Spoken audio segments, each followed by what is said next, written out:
Hello everybody. Before we go on the off-road course, I've got this demonstration to do here to show you how the four-wheel drive system works on the Subaru. It's allowing you to see what the wheels are doing outside the car, because when you're in the car you won't be able to see what's going on. So what makes the Subaru system really good is even with just one wheel with grip you are still able to drive away. So as you can see in front of me here, I've got a set of rollers that I've built specially for this test, and it will show how the system works. These are precision roller bearings. All of them are free to rotate on their own and offers no grip whatsoever. It's literally slipperier than ice.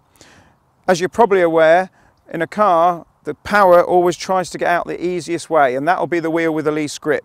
So on these rollers we're going to actually have three wheels with no grip. And you'll notice this front roller here is slightly further apart so that the wheel drops into the rollers and creates a resistance. A little bit like trying to climb up a curb, but obviously with no grip it's quite a difficult task. The wheel at the front here is the one that's going to drive you out of this situation. It's the only wheel with any grip.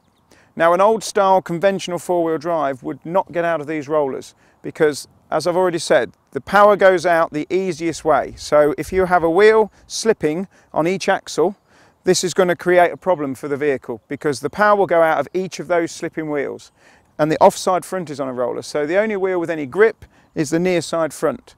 This part of the test is showing the brake traction control, and the way it's going to work, the computer using the wheel speed sensors will detect which wheels are slipping and it will apply a braking force on those wheels. They then become harder to turn than the wheel that's got the grip, and therefore the car will drive forward. Now this car is fitted with a lineartronic transmission, which is a constantly variable transmission.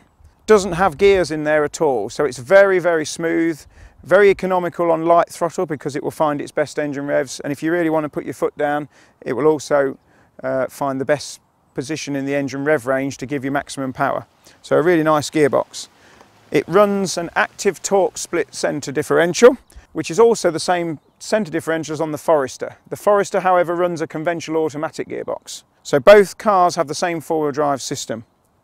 What we're going to do next is put the Forester in the two other rollers. Now these are both with a gap in them, so it's going to be quite a difficult task to drive out, and we'll just get Mike to pull up on the rollers. So we're putting the front wheels in the rollers here.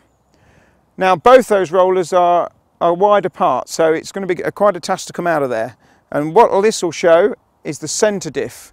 The active torque split will monitor and decide where the power needs to go. So in this instance we need the power to go to the rear axle because the front axle doesn't have grip.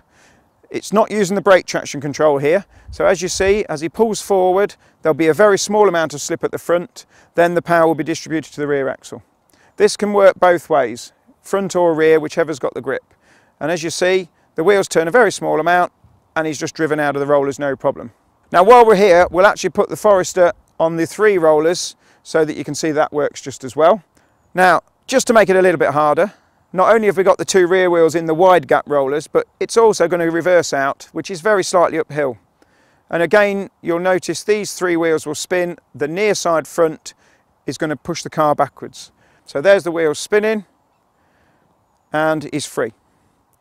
So it shows you how good this system is. For bad weather, really good system. Now there is a button on this system which allows us to alter certain functions. When you start the car up normally, the light will come on as an indication to say that it's working okay, and then the system is operative when the light is off. Now when the light is off, you've got full stability system and traction control. So when we're going off-road, we'll need to deactivate a part of this system.